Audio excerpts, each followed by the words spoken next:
In this video, we are going to discuss quantitative research, specifically on introduction. So, the learning competencies for this would be describing background of research, stating research questions, and listing research hypotheses. But we are going to focus more on the last two learning competencies. That would be for the research questions or research objectives and the hypotheses. So we are going to follow the IMRAD, and that would be I for introduction, M for methods, RAD, that's results and discussion. So we are going to follow journal type. So hindi na yung book type, no? Yung tinatawag nilang Germanic type. Okay, so journal na tayo. So this will be the formatting that we're going to use. Ang font style natin ay Arial.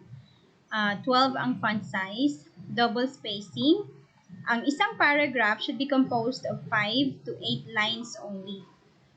Not sentences, but lines. Ha? So, kung 4 lines lang, so dadagdagan para maging at least 5 lines. No? Kasi it's too short for a paragraph, yung less than 5 lines. Okay? Pag lumagpas naman ng 9, or minsan abot na ng half ng page, no? So, hindi din naman magandang tingnan kapag lumagpas na sa 8 lines. Okay, masyado nang mahaba yung isang paragraph kapag lumagpas ng 8 lines. Yung margins natin 1 inch, top, bottom, right, and left 1 inch. Letter size, short, bond paper yan. Titles should be in bold and naka-center. Halimbawa yung introduction, capital letters lahat yan, tapos naka-bold or thick, no, yung ink at saka naka-center. There are no subtopics in introduction. Halimbawa, nasanay tayo dati sa book type na may subtopics tayo like rational, nilalagay natin dun sa gilid, rational, tapos research objective. So, wala nang ganun, no? So, sa introduction, lahat na yan, naka isang section lang. And then, different paragraphs lang yung mga subsections. Okay? So, for the introduction, it is composed of the following. We have the rationale, the research objectives, the null hypothesis, conceptual framework, theoretical framework, the review of related literature, and the significance of the study. But all of these will be in a form of paragraphs. So, wala nang enumeration like yung sa book type, naka-enumerate yung research objectives, yung mga hypotheses, at, and yung significance of the study. So, dito naman, isang section na talaga sila composed of different paragraphs. Okay? So, we are going to focus, in this video, we are going to focus on research objectives and null hypothesis. So, the research objectives, it is composed of the opening statement, okay? The general objective, or the, what do you call that? The main objective of the study, and also the specific objectives. So, ang opening statement should introduce the main objective. Ano yung pinaka, no? Pinaka-objective mo talaga. And then, you are going to state your specific objectives. So, enumerate the specific numbered objectives. Since naka-paragraph na siya, we do not use numbered or bullets anymore kasi hindi na natin i-enumerate. So, the first objective is to describe the level of your first variable in terms of its indicators.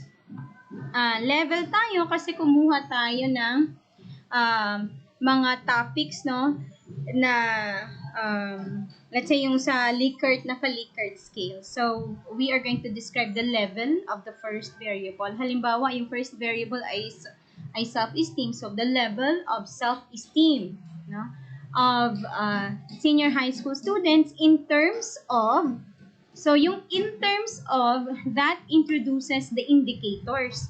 So, in terms of its indicators. So, enumerate mo, i-state mo yun, i-state mo lahat ng mga indicators that belong to your first variable. Okay? And then separated by a semicolon. And then your second objective is to describe or determine the level of variable 2 in terms of its indicators pa rin. Okay?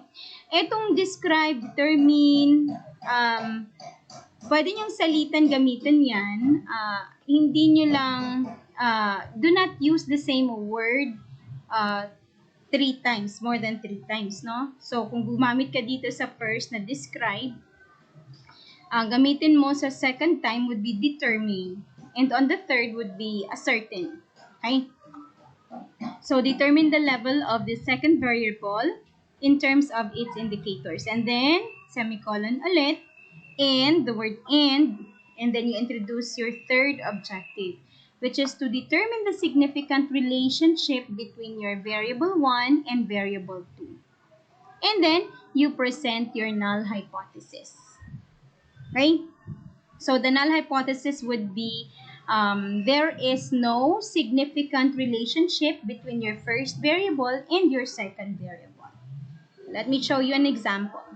So, yung research objectives at saka yung null hypothesis, isang paragraph lang yan sa journal type na research paper. So, let's read the example. The purpose of this study was to determine the relationship between social media addiction and self-esteem among junior high school students. So this is, the first variable is social media addiction. The second variable is self-esteem. So yung population nila, junior high school students.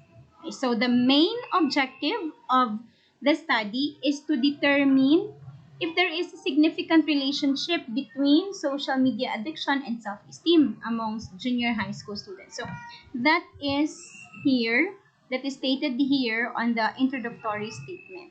So the purpose of the study was to determine the relationship between social media addiction and self-esteem among junior high school students. Specifically, so the word specifically tells us that the next sentence would be, or the next statement would be, introducing your specific objectives. Okay? Kasi ito na yung main objectives mo. So, main objective, andyan na sa first sentence. So, the word specifically, it tells us that you're about to introduce your specific objectives. Okay? So, specifically, this study had the following objectives, and then colon, and then A. So, this is your first specific objective, to describe the level of social media addiction. This is now the variable 1, okay, of the junior high school students in terms of, so these are the, what do you call this, indicators, okay. So, in terms of first indicator, second indicator, and so on. So, occupation, mood, modification, relapse, and conflict. And then semicolon, B, meaning this is the second specific objective. Take note here, gumamit na siya ng word na ascertain. Okay? To ascertain the level of self-esteem, this is the second variable of the junior high school students in terms of the indicators again, performance self-esteem, social self-esteem, and appearance self-esteem. And then semicolon, and then here's the word and, word behind this symbol. Word and, meaning the last, you're about to introduce the last specific objective. So that's C, to determine the relationship between social media addiction and self-esteem of junior high school students. Okay, so that's your research objectives. Now, for the null hypothesis, idugtong lang siya sa research objectives kasi kukunti lang naman siya. Okay. So, since we only have one test of relationship, and that's only the third objective, no, relationship between social media addiction and self-esteem.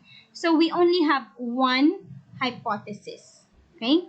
So, the following null hypothesis was formulated and tested at 0.05 level of significance. And then colon. Now, ibig sabihin nito, yung null hypothesis natin, we are going to test it using statistical tools using the 0.05 level of significance. Meaning, ang alpha natin ay 0.05. So, the confidence level would be 95%, no? So we have 0.05 margin of error, okay? So our hypothesis is that there is no significant relationship between social media addiction and self-esteem among junior high school students. So since we are presenting the null hypothesis, meaning we are going to negate our the hypothesis should be in a negative phrase. So there is no significant relationship between social media addiction and self-esteem among junior high school students. So, kapag ito journal type, kapag Germanic naman or book type, ito yung itsura niya. So, research objectives, here's the introductory statement, and then here are your specific objectives 1, 2, and 3, and these are the indicators, okay? And this is the third specific objectives. Kapag ka-Germanic yan. Ngayon, ang research objectives class, maybe you have encountered a research paper na wala namang in-state na research objectives, but what they have is a statement of the problem.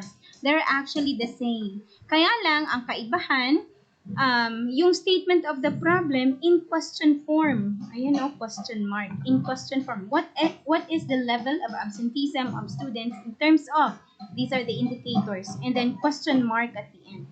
Okay? So, in question form, yung statement of the problem, whereas, yung research objectives, it's in declarative form. So, ayan, naka-period na siya.